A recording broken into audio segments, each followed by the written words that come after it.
when Georgia's offense is out there. Stetson going up against the Horned Frogs. He threw an interception against Ohio State.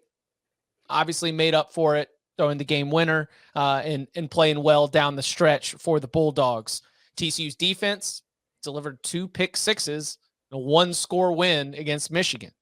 It is a TCU defense that we've detailed a lot here on the Cover 3 podcast. We have praised the coaching of Joe Gillespie, and we were concerned about how that group was going to look against Michigan's offensive line.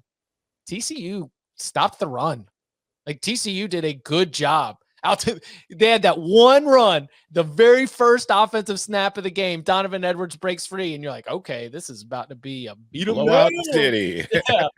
But after you take out that run, rest of the game, TCU's defense did a really good job of against that offensive line that we've had high praise for. So how do you think TCU's defense is going to fare against another elite offensive line and against another like bruising, physically punishing, ruthlessly efficient offense in the Georgia Bulldogs? Is this where the game is won, by the way? Georgia offense versus TCU defense? Yeah. It's going to come down to how many stops TCU can get, because I do think TCU will be able to move the ball somewhat against this Georgia offense and be able to score, because I think offensively they're too good not to. But I don't know how many stops they're going to get, because, I mean, going back to the semi, there were 2 pick sixes, which are huge stops. It's more than stops. You get 14 points out of it. It was not a 14-point game. So if you take that away, Michigan kind of wins that game. So I just don't know, like, based on the run defense, you're right. They did do a tremendous job of stopping Michigan's rushing attack. If they can do that again against this Georgia team, I think they're going to win, because Stetson deserves far more credit than he gets, because he's become a much better player over time. He's improving, and he can beat you in the passing game. It's just, I don't think you could put it on Stetson and say, go out there and win a shootout and have him do it and expect him to do it every single time, because he is still somewhat limited. But defensively, when you look at this TCU team, you'd rather attack them on the ground than in the air, because that's where they've been weaker, is against the run, particularly in the interior of their line. Like, they do a pretty, considering the weakness of a 3-3-5 defense is supposed to be, when teams go to 2 tight ends and just kind of getting them out of their gaps. On the outside, like outside the tackles, they actually do a pretty decent job of slowing you down in the run game. Inside, like between the guards in the center and the A gaps and the B gaps, they are not nearly as good. They were very good against Michigan, though. So that's going to be what's interesting to me. Can they plug those holes? Can they force Georgia to try to get to the outside and get them going sideways? It's just generally a good philosophy when it comes to stopping the run. Good and horizontal, not vertical. If Michigan had not, I guess you say, wasted the first 20 minutes of that game trying to run more traditional stuff, and they'd gone to their shot plays earlier, I think we're probably talking Georgia Michigan in this ball game. Once Michigan was like, all right, McCarthy really can't read this stuff. We just need to try to just run shot plays. Ronnie Bell open. Yes. Just do whatever we can. Roman Wilson, 40 yards down the field. That's one of the main problems when playing TCU, is that they create so much confusion, both for your pass game and for your run game, because like a lot of this college offense stuff, you're reading a lot of stuff pre-snap, and you try to against the 3-3-5, but there's so much movement post-snap that you really need to be decent at reading this stuff out post-snap. And a lot of guys don't do that well. McCarthy did that poorly in this game. And they're like, all right, well, our solution to this is just hard play action. We also hit the flea flicker play. Stetson is interesting here because he's not a great outside the hashes thrower, but he is a very good thrower of that sort of dig where he's got to lay it over the backer in front of the safety. He needs to ID where those safeties are going to be. I think this is really a game where getting A.D. Mitchell back and having Arian Smith back can help, because there's some guys on TCU's secondary that are pretty damn good. And there's some guys you can just flat out run by.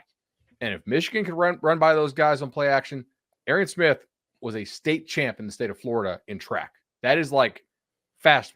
And A.D. Mitchell ain't slow. I think that's where it really could help you here with the hard play action stuff. And I think if you're Georgia, let Stetson run around some, scramble all you want, throw some shot plays.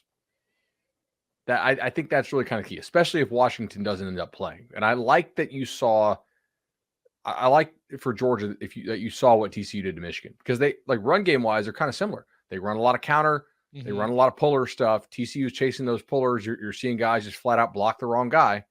I think having 9 days and the Michigan tape should help Georgia some here.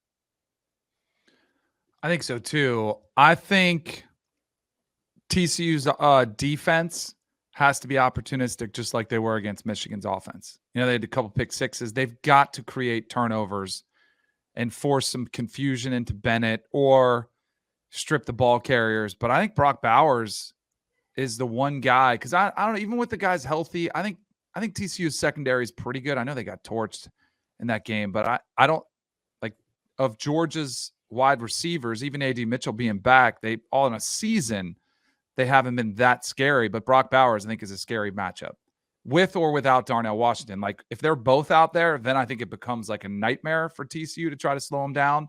Without him, I still think it's a bad dream. Like, you got to try to, and think about not only through the pass game, he's a run threat too, with how much they'll run the little inside handoffs to him, little, speed sweeps, kind of him coming around. So I think Brock Bowers is the guy to watch out for in this game, to see if TCU has an answer for him, because that's a position that's just tough. And when you look at TCU's defense, I don't know if there's a guy that you look at. It's going to really have to be a group effort. And I do think, Stetson Bennett, he's been really good all season long. He was great in the fourth quarter, but he wasn't great the whole game. Had a couple tip balls. Like, there's going to be some opportunities to create some turnovers. And I think TCU has to maximize them. And not only, either if they don't get a pick six, they've got to score off the turnovers when they get good field position. So that's another thing too, because it's one of those weird intangible things that it's hard to quantify. But you think back to last year's title game, Stetson really wasn't that great in that game either until like late, the very end, until winning time. Right. Last week, he wasn't that great until winning time. This is a quarterback that we have seen in these huge games. Because, like, if Georgia wins this and Bennett plays well over the last 2 years, he will have beaten 3 either Heisman winners or finalists in the college football playoff. It would be it was Bryce Young won last year, CJ Stroud last week, and Max Duggan this week. So he's kind of got that, the moxie kind of thing, the confidence. Like, no, but seriously, he's got that kind of demeanor where when he's in that situation, he's been there. And it's interesting too, because Max Duggan and TCU this year have been in a whole lot of situations where late in games they have to come back and finish strong to win, and they're playing from behind. So, but they haven't done it with this much at stake yet, if that makes any sense. So it'll be strange to see. I think that's going to be a huge matchup. I mean, it's so overly cliched, but I do think it's going to come down the way this game I expect it to go, because I don't think this is going to be a blowout. I just think TCU is blowout proof at this point, even if it loses. Everything I've seen from that team all year, it's like, nah, nobody's blowing them out. I think it's going to come down to which quarterback plays the best in the fourth quarter.